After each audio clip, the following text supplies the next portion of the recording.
All right, great. So we're just going to give some people some time to enter out of the waiting room before we get the webinar started. So we'll be waiting about 30 seconds or so before we start the webinar today.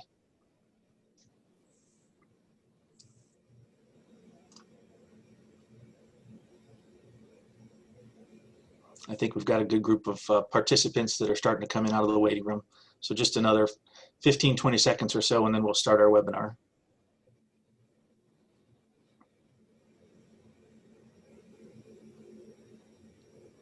And we won't talk about the Dodgers then, is that right? Or the Lakers. Okay.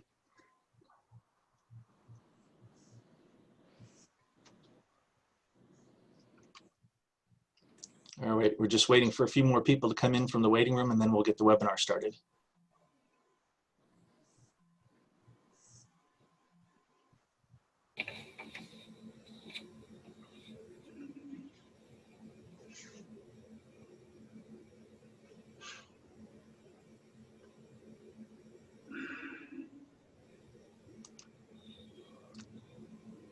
All right, we'll go ahead and get the webinar started today. So hello, welcome everyone to today's National Aircraft Finance Association webinar. Our topic is how have the priorities of the aviation industry changed? And before we start, we'd like to thank Global Jet Capital. They're our sponsor today. They've been a strong supporter of NAFA over the years. They have an exceptional team of aviation professionals, and their support is especially appreciated given the uniqueness of this year. It's hard to corral sponsors for nonprofits this year, so we very much appreciate Global Jet Capital and their sponsorship. Today, we really have a unique discussion on the changing state of the aviation industry. Before we start, just a little background on NAFA, the National Aircraft Finance Association. We're approaching our 50th year of supporting aircraft buyers. We have a diverse membership of 200 member companies that support all aspects of an aircraft buyer or an aircraft purchase. Includes everything from OEMs to lenders to title and escrow companies and appraisers. We're really excited to be approaching our 50th year of support of the industry, and we'll be making a big deal about it next year. Today, we've got the thought leaders and advocates for the aviation industry with us. We've got Mark Baker with the Aircraft Owners and Pilots Association, Ed Bowen with the National Business Aviation Association, Pete Bunce with the General Aviation Manufacturers Association, and Tim Obitz with the National Air Transport Association. They're going to be our panelists, moderated by Gil Wolin, the publisher of Business Aviation Advisor. He's been in the aviation industry for 40+ years. And we will have Q&A at the end. There's a Q&A section if you have a question. We're not sure if we'll have time to get to it, but if we do, we'll address any questions at the end of this. So with that said, I'd like to turn this over to Gil. Gil, welcome, and thank you for participating today. Thank you, Jim. It's a pleasure and an honor, given the panelists involved. And thanks for the 40+ years. The industry is doing quite well. In the midst of the pandemic, it's been a challenge, and there was a hiccup at first, but people definitely started to turn to business and general aviation once they realized that they needed to get from point A to point B, and they needed to do it safely. GA, general aviation, and business aviation activity is up, and it's up pretty dramatically, not only with the current and past users, but a lot of new people coming in. There was some conversation about, before we started the conversation today, about new people wanting to come in as pilots. So the flight schools are active as well. Mark, what were you seeing and hearing as you're out and about? Well, I'm out about quite a lot still, using everything from my Piper Super Cub to citations. And every FBO I go to and interface with either the FBO or the flight school has been generally in really positive regard. Now, there are some segments that I'm reminded by some of my good friends that have FBOs that service larger international turbine aircraft jets. That business is obviously very slow. And some of the flight departments from some of the bigger companies are still slow. But as we all know, and remarkably so, there are more 172s in the air on the average day than there are 737s. And general aviation's doing well in the avgas world, I'll tell you that for certain. Jim, you're seeing the same thing in charter. Yeah, so I'm actually in Minnesota right now. I've been doing a 7-week tour of the country on our initiative, General Aviation Advances America, and we do several airports a day throughout the country. And so today I was in Eden Prairie and in Brainerd, of all places, and now I'm at MSP at Signature. But we're seeing a dramatic uptick in people wanting to fly and to learn to fly. And so everywhere we go, the flight school numbers are way up. People that used to fly are dusting it off and now wanting to fly. Purchasing of small aircraft is way up, as I'm sure the people in the audience know about, because they're financing them and working that realm. And we're seeing that of all the activity in general aviation, 90% is personal and 10% is business. And so we're finding new entrants in the market, people wanting to fly Part 135 because their concern is about the safety of flying commercial aviation, and they might have a loved one that have a compromised immune system.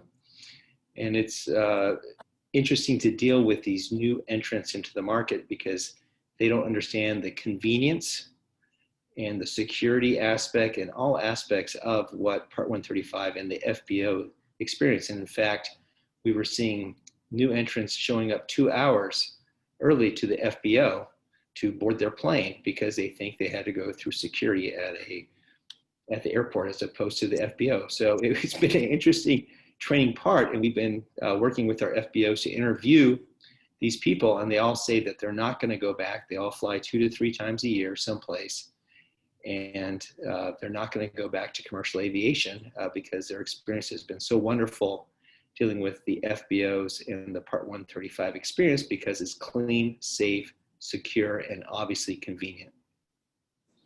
That speaks well for current and past, particularly for charter. Ed, when it comes to the existing Part 91 and 135 operators involved in NBAA, what are you hearing from particularly the existing flight departments? Are they coming back online as well? I think it's a little bit of a mixed message. You know, Tim just talked about the fact that there is a lot of personal travel that is taking place. Business travel has actually been challenged. There's not a lot of business to be done. If I fly to headquarters of a company, the people may be working remotely. So that has been down a little bit, but I think the positive thing is that the flight departments haven't sold off their fleet, closed down. They have continued to stay prepared. They're doing some intra-company flying, maybe visiting facilities, moving more of their people around, but not as much underlying business travel, and certainly very little international travel.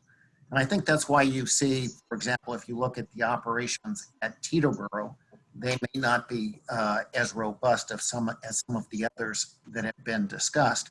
But I do think that there is a belief that the economy will grow, will return to this global marketplace, and we can only be very encouraged about new student pilot starts and new charter people. As Tim pointed out, people are understanding the benefits of business aviation, the ability to go multiple places in a short amount of time, turn travel time into productive work time, move products that may be too big to fit in an overhead bin or too sensitive to go in a cargo hold. All of this is coming to the forefront, and we're presenting ourselves as a safe, healthy, secure, and as Tim said, convenient mode of transportation. And I think we can only benefit as a result of that exposure. Well, and based on experience, looking back over those 4 decades that Jim referred to, when charter is up and flight school activity is up, that turns into aircraft sales. And I'm wondering, Pete, what you're hearing from the OEMs about what they're feeling going forward, looking ahead to 2021 in terms of aircraft sales. Well, Gil, as everyone knows, the second quarter was very rough, right in the middle of COVID, and our supply chains were very disrupted. We've got a global supply chain, and the other thing is our supply chains, in a lot of ways, are connected to the airline supply chain and the production of the big iron out there. So we had some blips in the second quarter. What's been encouraging, and we just completed our Gamma board meeting about an hour and a half ago, is that the third quarter is looking strong.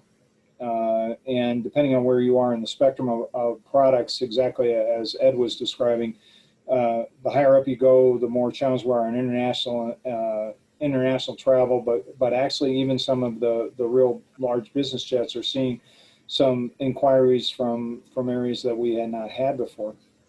If you go down the spectrum to piston aircraft, obviously the training market is very robust. As Mark said, the flight schools are full.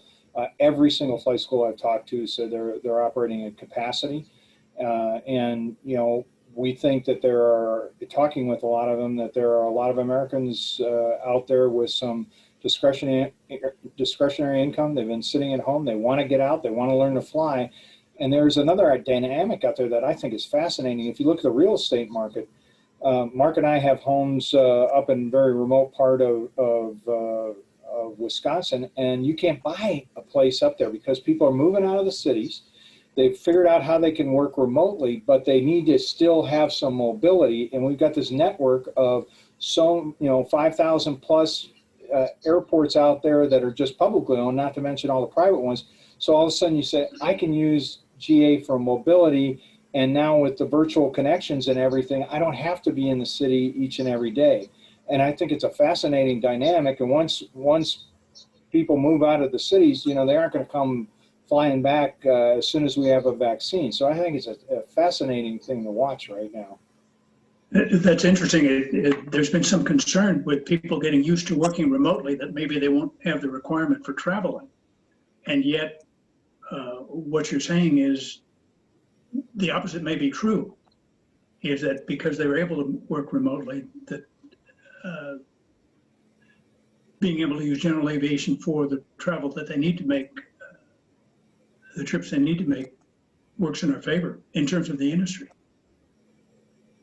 You're absolutely right. A couple hours ago, I was up in Brainerd, up there, beautiful place, and North Point Aviation, the FBO, was talking about the fact that if any house has got Wi-Fi, it's sold instantly up in Brainerd, and that people have moved their families up there, and then they're using business aircraft to basically commute back and forth down where they normally kept their planes in Eden Prairie. And it's an interesting phenomenon to see that they're using, like Ed talked about, these tools to have a safer and cleaner life for their family. It's a wonderful thing to see. I'm trying to remember the touch points for commercial travel versus the touch points for general and business travel. Somewhere 700 or 800 if it's commercial, and maybe 8 or 9 if you're flying in GA or business aviation. Yeah, Gil, I think McKinsey did a study on that, and I think your numbers are right. I think it's around 780 touch points if you are operating commercially, whereas business and general aviation is more 1 or 2 dozen. Which takes us to the next point of the conversation. The reason we're doing this the way we're doing it instead of face-to-face in the same room is the pandemic, and we're moving people where they need to go. That's been the industry's mission. Well, 1947 was when NBAA started. What exactly have we done as an industry to respond to the need for cleanliness? I've been heard to say again in previous conversations, the message you always got from your mom was, don't put that in your mouth. You don't know where that's been. And the same thing can be said about airline seats or charter seats or seats in an FBO. You don't know who was there before you.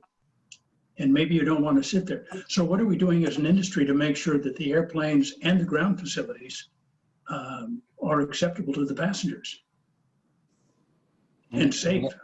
I'm happy to jump in this. So NAPA, we came out with the Safety First Clean initiative, where we got a bunch of experts together and came up with with a clean standard. So it's from the time of the vehicle coming to the FBO or driving onto the ramp to the plane itself, the Part 135 plane, to exiting the FBO, just creating a cleanliness standard. An interesting phenomenon that we've seen and have had discussions with our Part 135 operator members is that the new time clients that will come on will bring on their own Clorox wipes and start wiping everything down. It's been actually damaging the seats and the leather. And so it's been part of the education process to let them know, please don't wipe anything down. It's already been a part of the education process of some members having large billboards up of what they've done to comply with the Safety First Clean standard. Yeah, and If we, along those lines, Gil, we're learning from each. Sharing experience has been part of our community from the time Captain Jeff was, charting airports and PIREPs and everything else. And I think we've done a good job collectively of sharing experiences. What are the experts saying? How does that work? And so whether it is communicating how to disinfect an airplane, how to have maintenance teams work together, there has been a lot of attention paid by what are people trying, what is working, and what are we learning. And so there have been a number of forums, webinars, and so forth that I think have helped get the message out. I think our community, as it always is, has been desperate for operating experience and an opportunity to learn from it. I think we're all collectively working to make sure that what is working is well known. And Ed, I would piggyback on that. If you think back to the beginning weeks of the pandemic, it was very quick that our industry was considered essential. And so we were able to stay operating in our factories and our maintenance facilities, which meant that we had to come up with mitigating measures to be able to stop the spread within the factory or the hangar and that. And then other industries learn from our experience. And just talking with many of my members a few hours ago, we have had very, very few cases in our maintenance facilities or in our factories where there's been any spread, which is far different in a lot of other industries.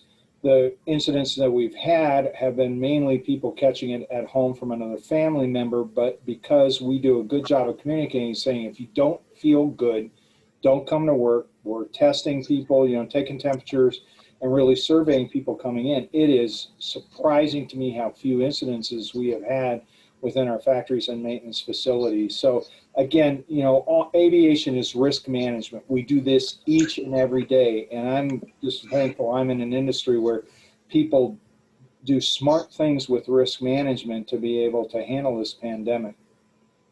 Just one more point of view on that too. From the very beginning of this pandemic, we were concerned about airport access. Of the 5,000 airports, as we pointed out, but there were about as many as 11 for a short period of time where we had to educate the local responsible party for the airport because they want to close them and reduce the access.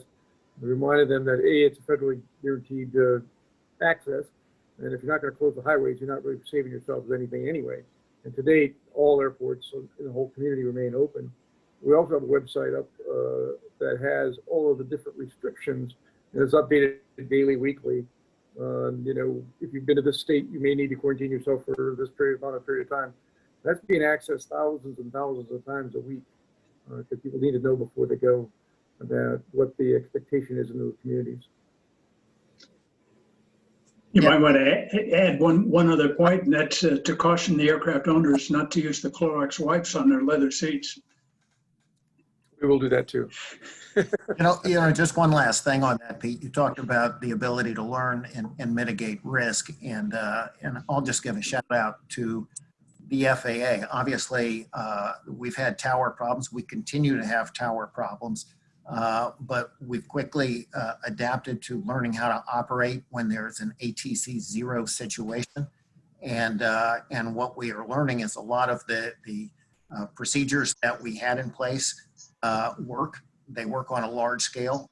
It's a very robust system. And so I think, to the credit of the entire aviation industry, we experiment, we learn, we have plans, we have backup plans and backup plans to the backup plans.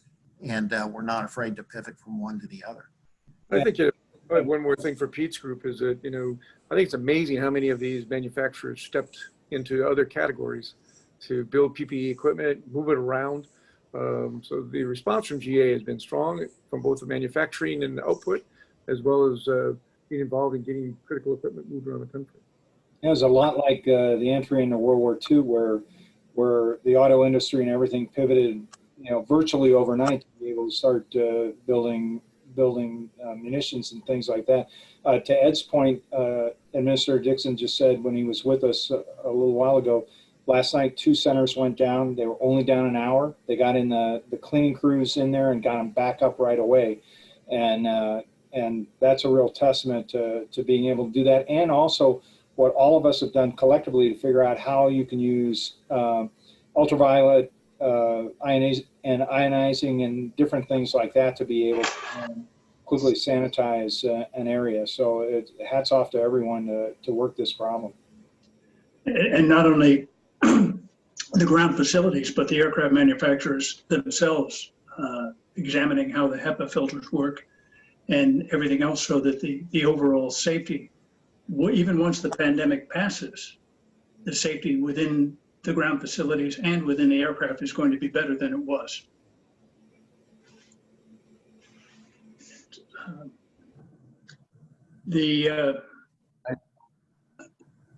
Gil, I think it's to our advantage the fact that we have been proactive, like Ed and Pete have talked about the cleanliness, and we're new, and people are smart, they recognize it, and this is hopefully a sustaining model that we continue to do so and not get lazy, but we need to continue sending the message of cleanliness.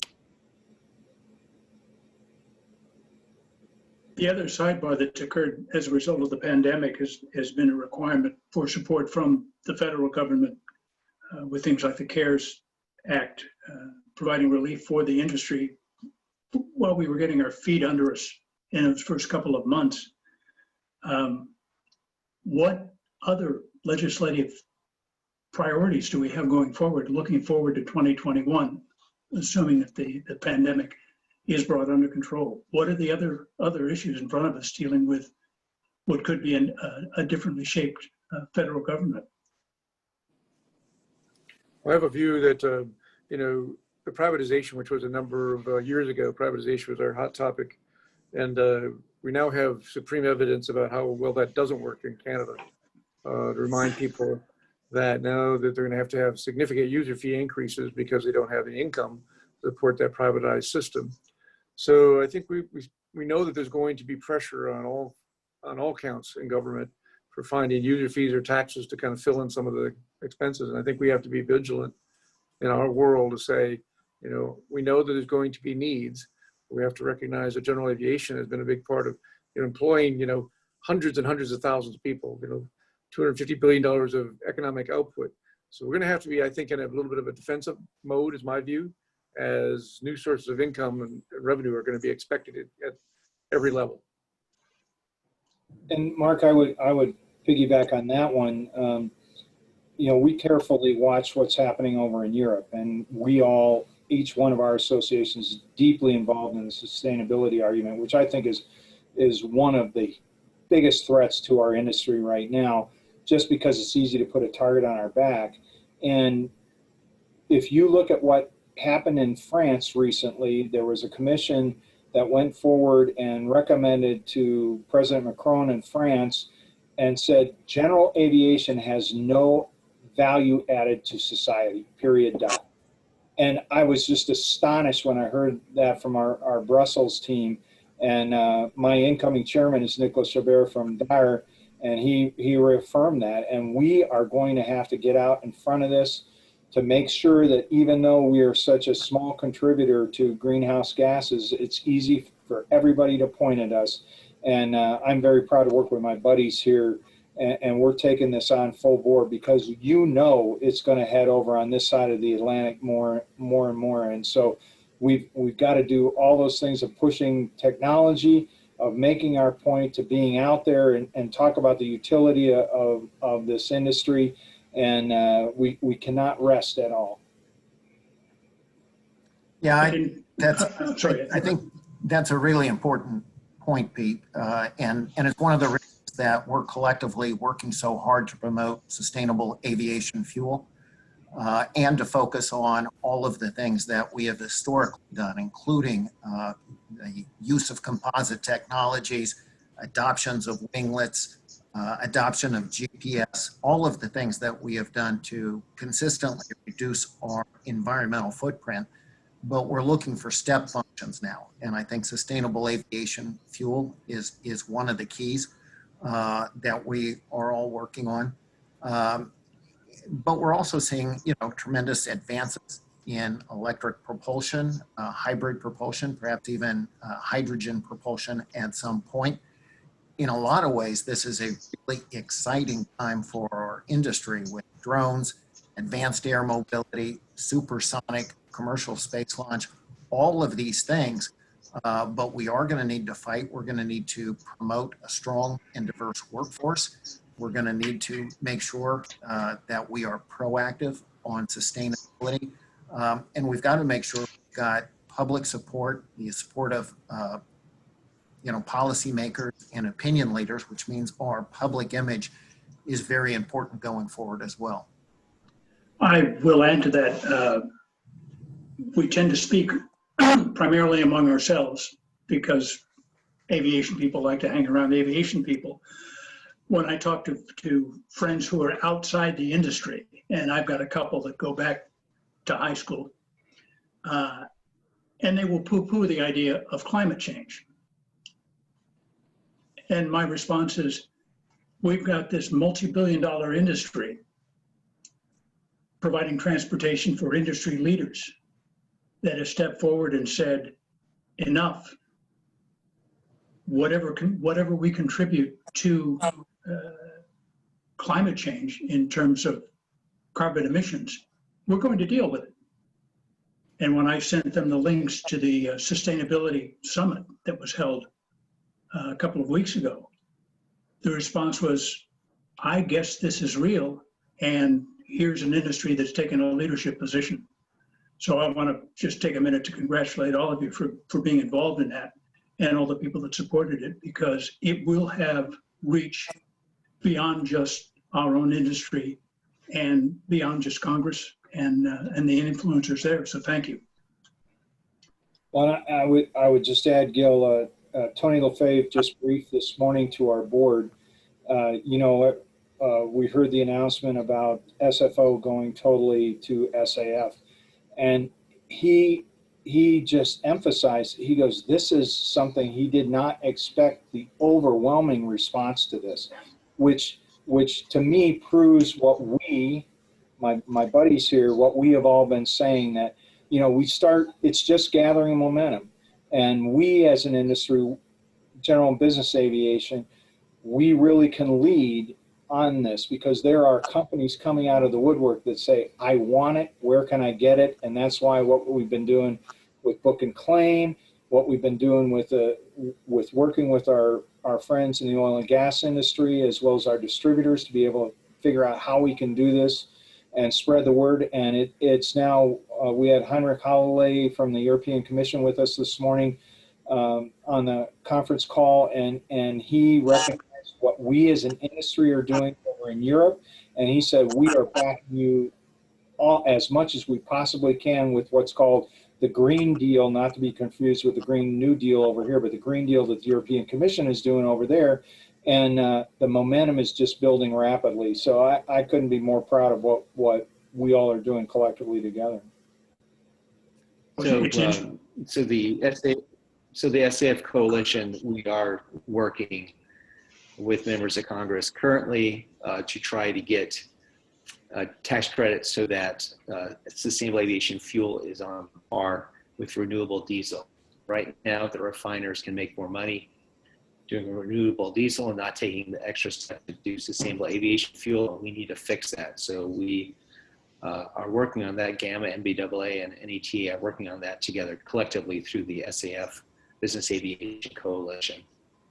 And we had over 940 participants at the Sustainability Summit, which was phenomenal. That was just wonderful to hear, and we've had a lot of conversations with people since about it.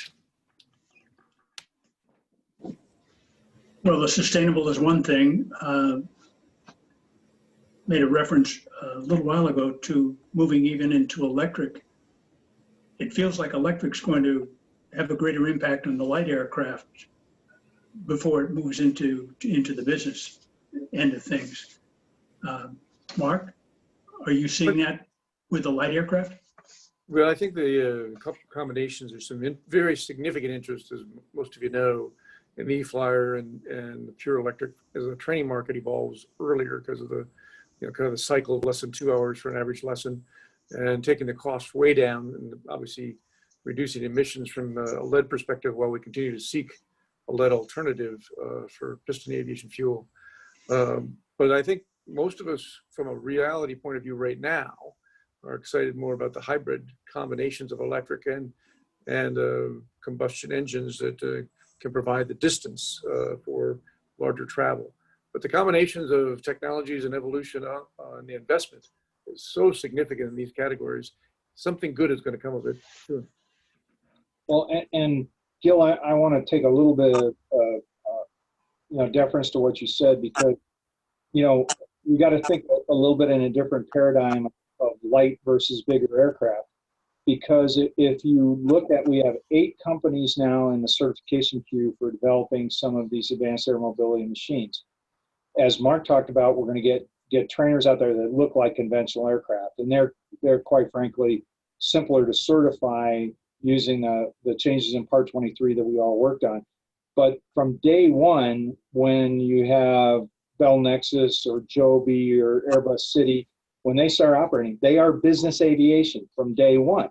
They're going to be able to carry 4 passengers plus the operator on board. But that is business aviation. So we're going to need to kind of shift our paradigm, and it's going to happen, in my estimation, a lot faster than people think. Yeah, to that point, that I think both you guys are making is that there's a pretty clear vision. There is a lot of money, and there's a lot of smart, passionate people working on a lot of this stuff. It fits under the advanced air mobility umbrella.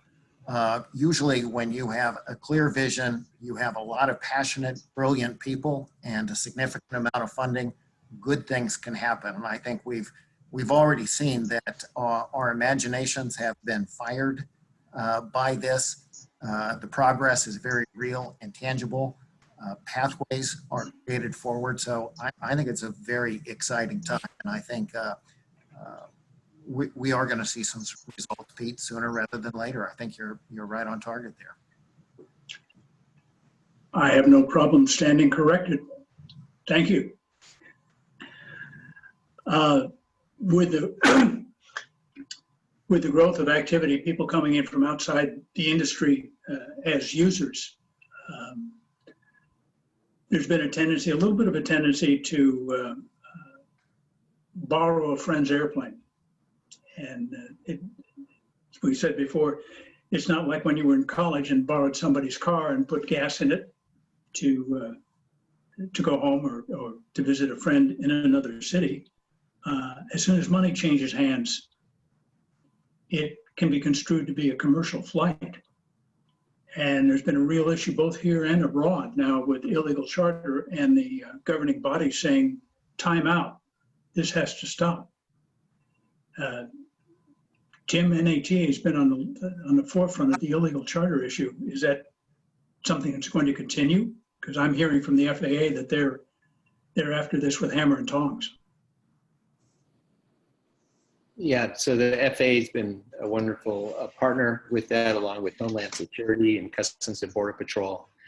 working together to deal with the issue of illegal charter. And it's all has to do with educating people about the understanding of operational control and understanding who's in charge of that plane. So when I lease that plane from somebody, a dry lease can be totally legal and totally fine, but the lessee is in control of that plane that determines how it's maintained, how it's insured, where it flies to, and who the pilots are. And trying to explain that to people, they then need to understand it. So the way we're going to combat illegal charter is to deal with the clueless and the careless, to educate them. The criminal, we need to continue to pursue them out there, because this is a huge industry out there. So a pilot, let's say it could be flying Part 135, can make $200,000 a year. And we've found in cases of illegal charter where the pilot will be making $600,000 a year flying the same type of plane.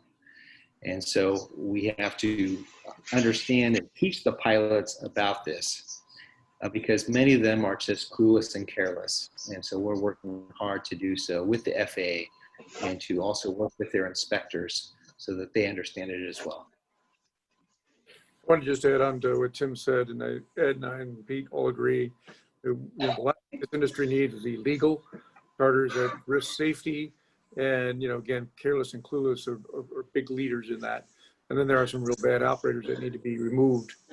On the other hand, one of the things we want to make sure of is we've started 150 flying clubs in the last couple of years, and then as well genuine dry leases that support lots of movements for the right reasons done correctly is an important part of the economics for aircraft ownership. So we got to make sure the right things get done, and yet the wrong things don't get done. And I think it's a big opportunity for the whole industry to work on that. And as we saw in Europe, when a high-profile individual dies in an aircraft accident, like a soccer star going across the channel in an illegal charter, it can really do some damage to the industry. So, Mark, I couldn't agree more.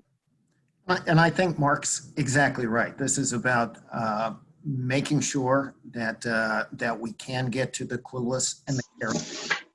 Make sure that we are using a scalpel, not a hammer, to solve the problem and understand what the issues are and what flows from that. So dry leases can and are a very good thing under certain circumstances.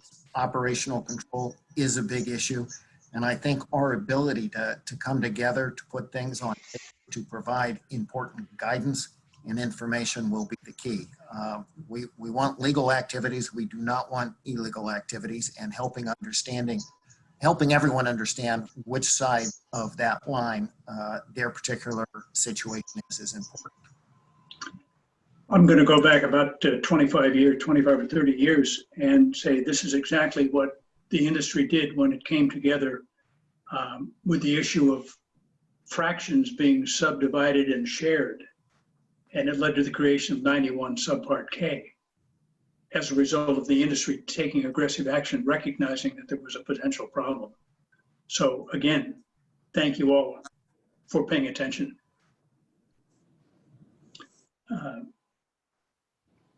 One of the barriers to entry has always been cost. And one of the things I'm hearing from a cost standpoint that's going to get more expensive about flying is insurance. And I'm told that that's because rates have been unusually low for several years now, and the insurance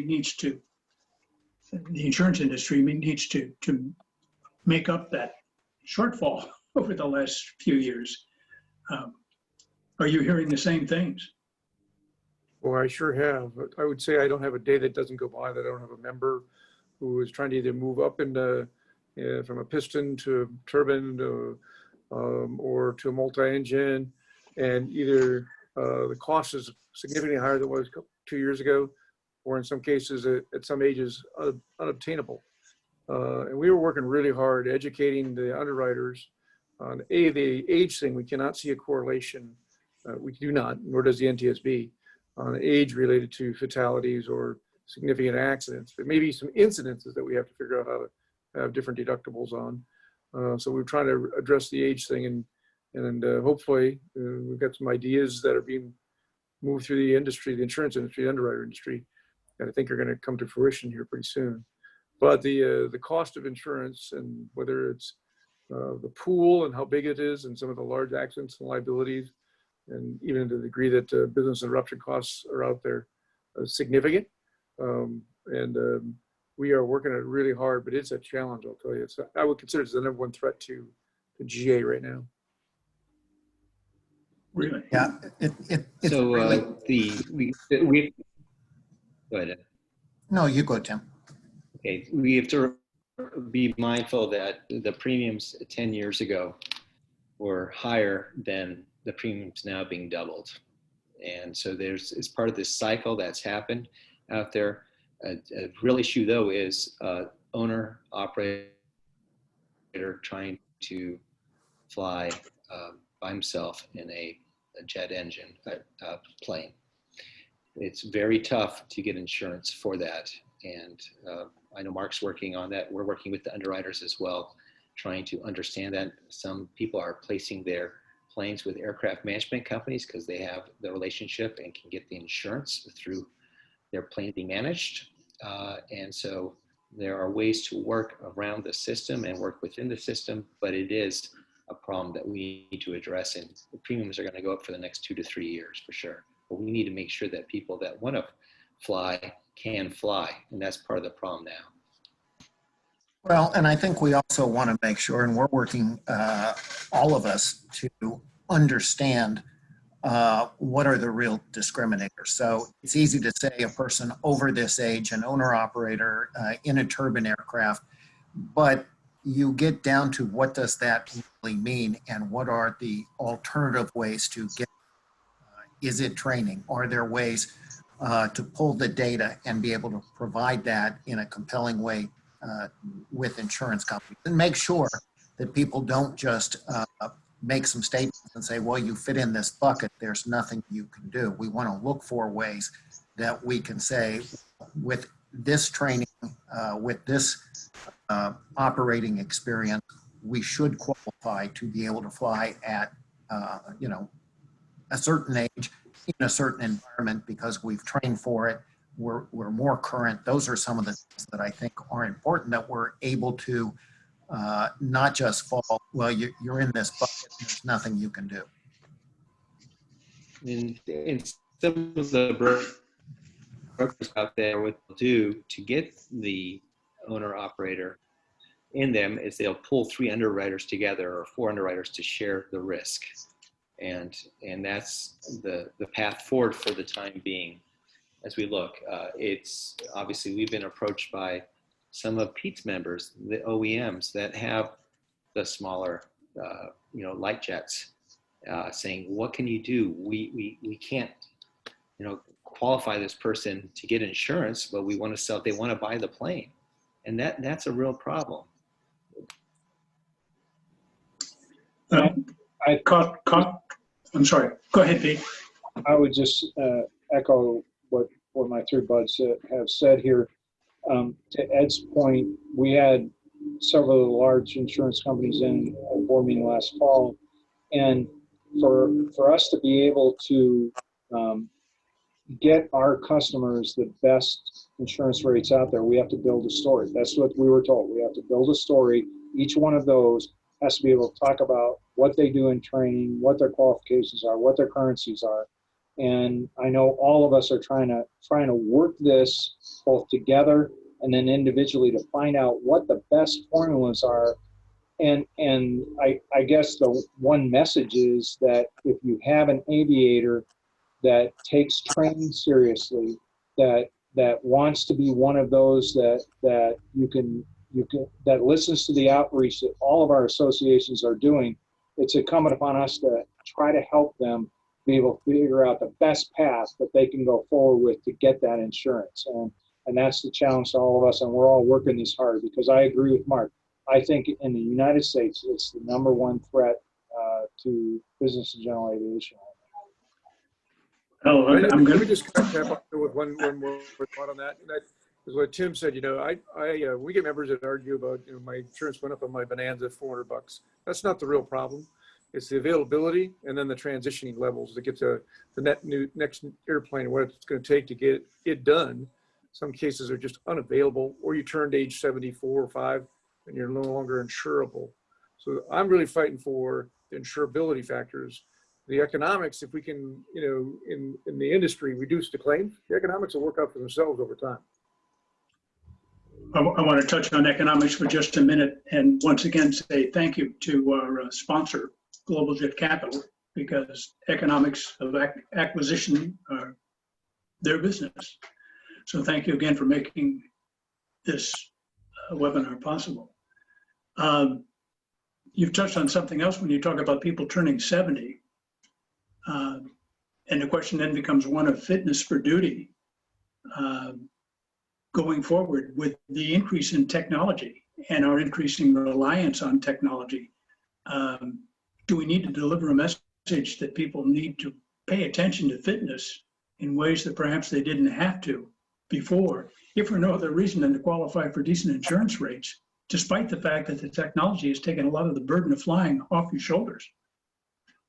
Let me start out with that with my pals here. We worked hard as an industry to bring this basic med to the market 3.5 years ago.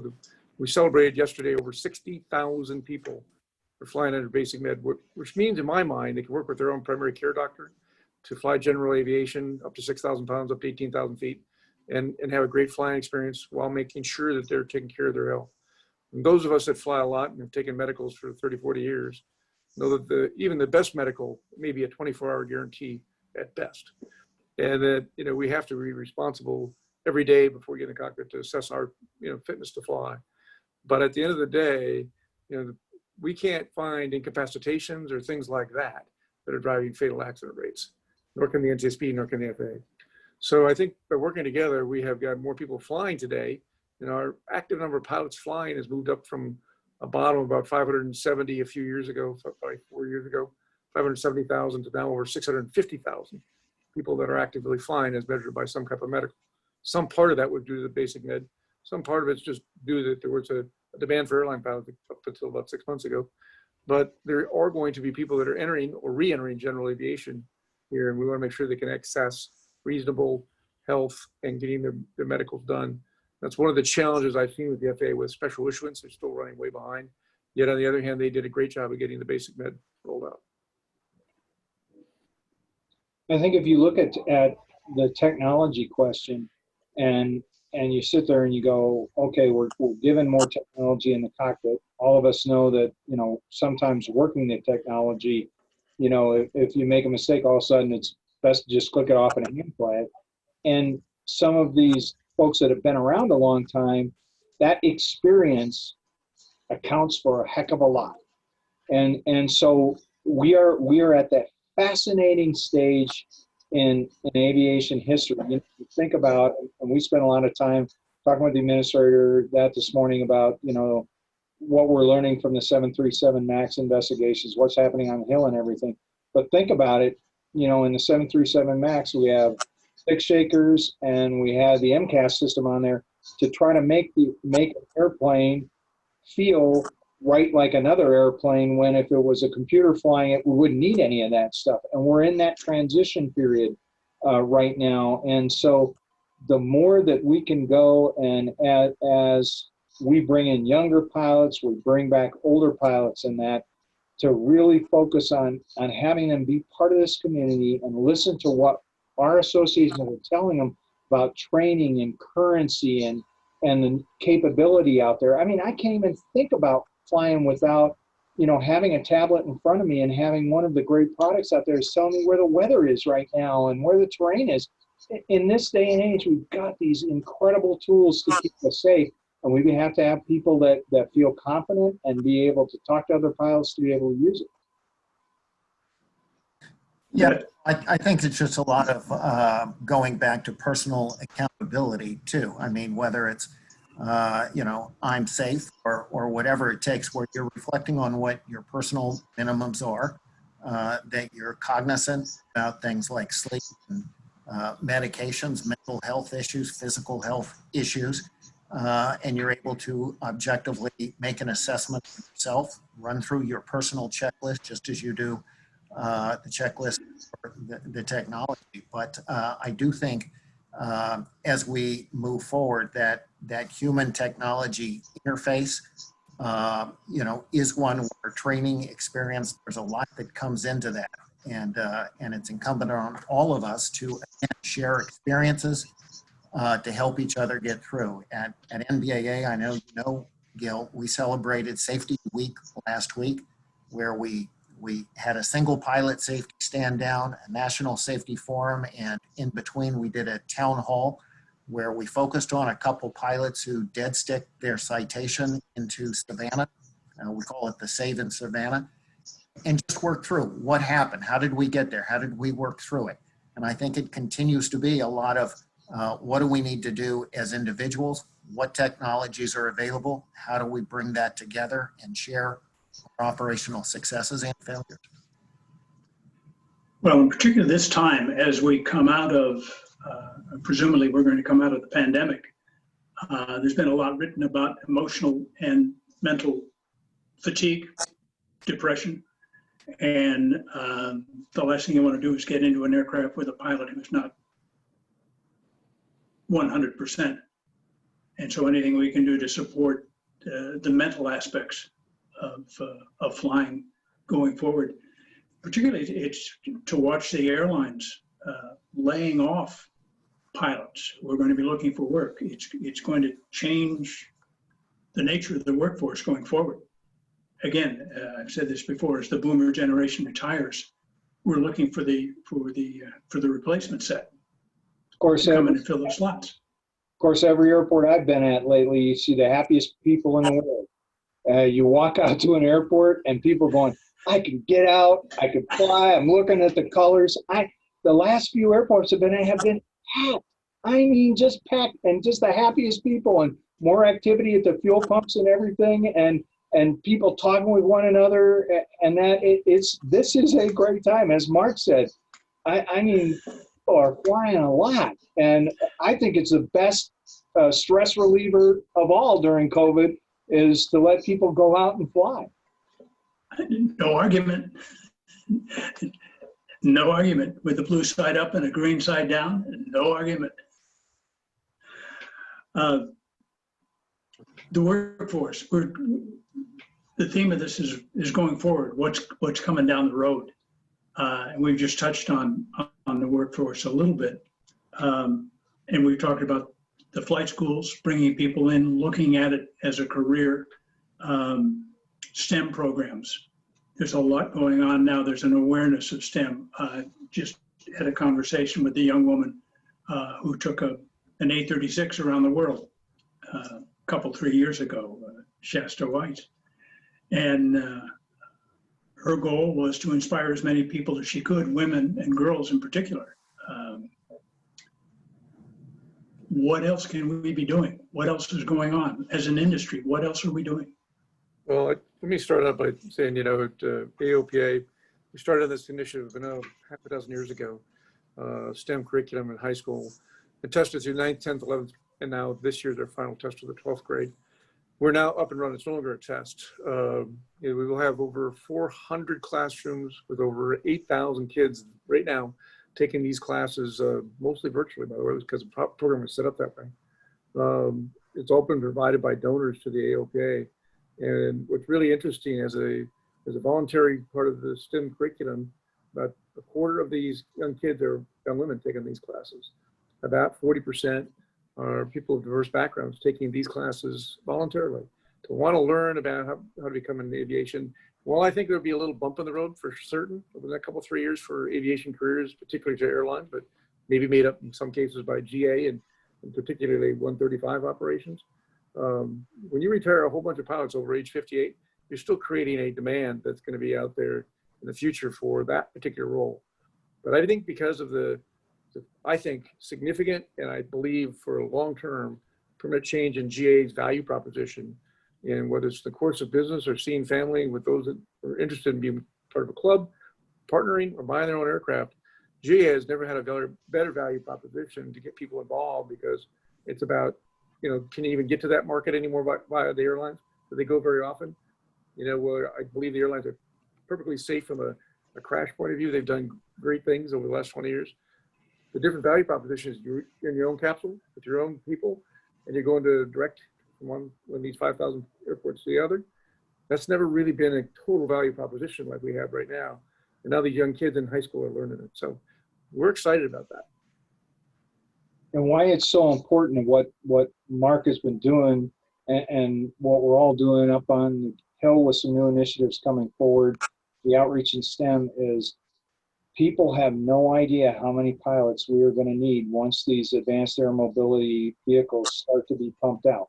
You're seeing that the automotive companies are looking to this right now, and they're jumping in because they see the potential. We have the structure set up. We've got Part 135 already established, so we have operational rules that allow us to get these vehicles into the system. What it's going to take, though, at least initially, is it's still going to be a requirement for a private pilot to be up there operating that vehicle. They aren't going to fly exactly like the ones that we all fly, whether it's a rotorcraft or a regular fixed wing today. They're going to be different. There's going to be a little different training regime, but it's all going to start with private pilot.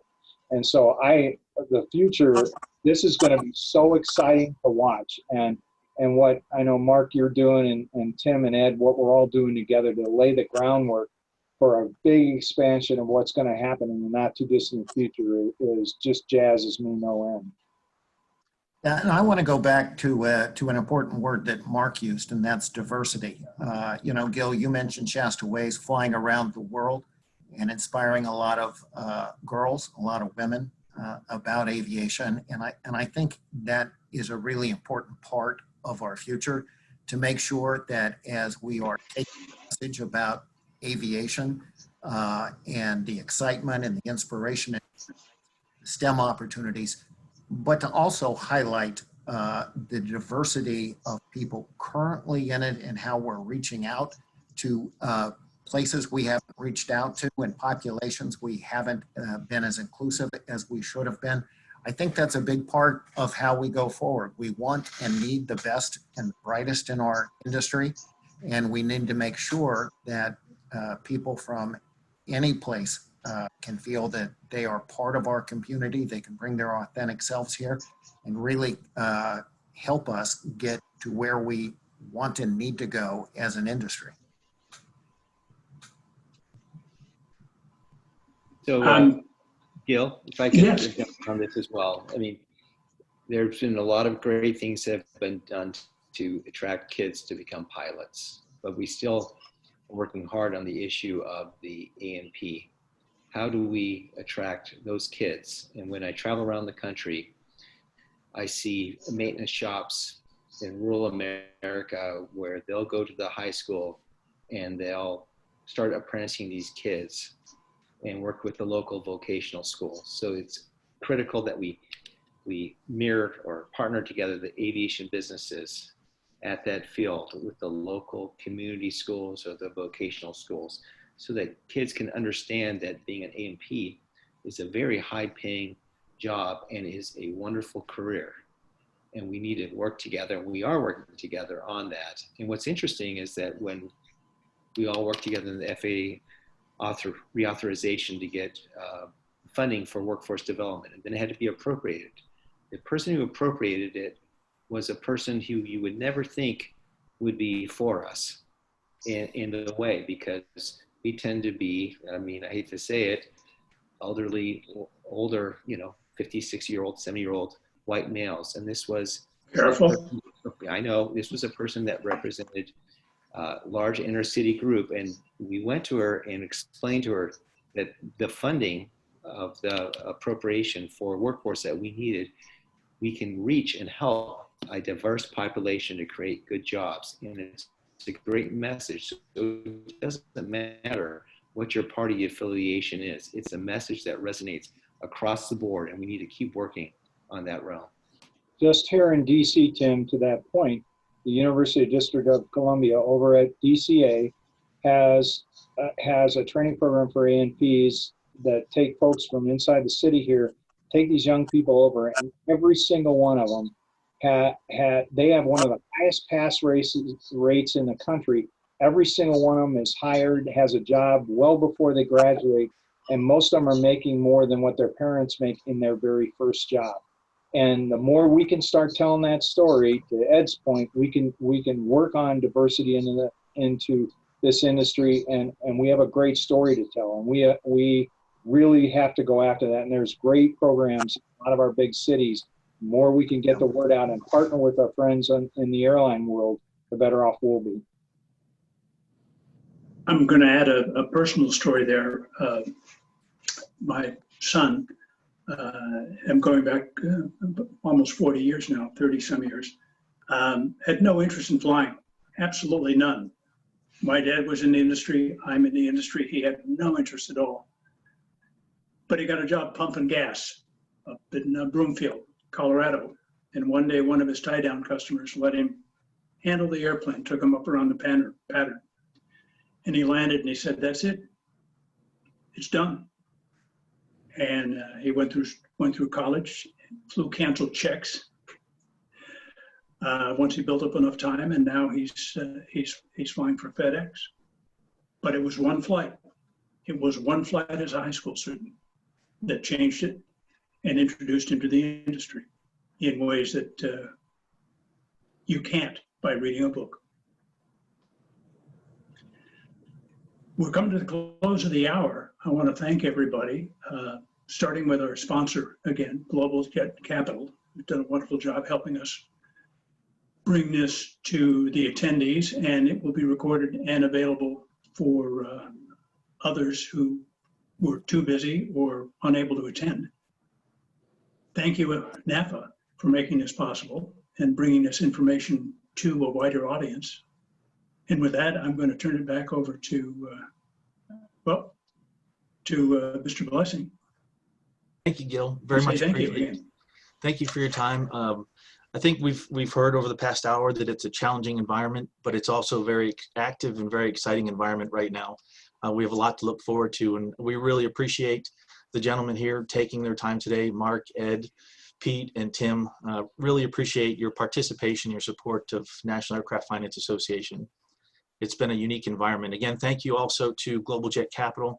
Thank you, Gil, for taking your time to put this together. One final comment, we do have our next webinar on November 10th at 11:30 a.m. It's the modernization of the aircraft title registration. That's a regulatory update, and we welcome everyone here to participate. With that, we'll go ahead and close it out. And again, thank you to everyone for participating today. Thank you.